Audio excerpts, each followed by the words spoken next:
दुख की बात है कि हमारे बीच आज कादर खान जी, उनका शरीर नहीं रहा, उनकी आत्मा नहीं रही, लेकिन शायद उनकी की हुई चीज़ हमारे जब तक ये दुनिया रहेगी तब तक उनको हम नहीं भूल सकते। और ये बड़ी दुख की बात है कि 2019 की शुरुआत में एक ऐसे आर्टिस्ट का देहांत हो गया जो कि सिर्फ हंसाना जानता था, लोगों को होठों पे सिर्फ मुस्कान दिया। तो उनकी गरिमा को प्रणाम, उनके उस हर चीज़ को प्रणाम, और उनके ईश्वर से मैं अल्लाह से दुआ यही करूँगा कि उनके आत्मा को स्वस्थ दे और उनको ऐसी जगह मिले जो आदमी सिर्फ हंसाना जानता था, सिर्फ खुशियों में दुनिया को रखना चाहता था। वो कितना महान होगा, शायद मैं उनकी कथा कहूँ तो शायद मेरे मुंह से नहीं कही जाएगी। और मैं भी एक फनी टाइप का आदमी हूँ, इसलिए उनसे बड़ा लगाव था हमें। गोविंदा जी का मैं बहुत बड़ा फ़ैन हूँ, मेरे आदर्श हैं गोविंदा जी, और गोविंदा जी के लिए कादर सर ने बहुत कुछ किया है।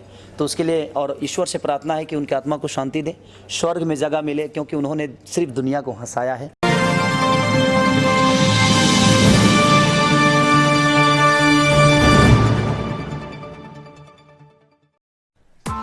Press the bell icon on the YouTube app and never miss another update.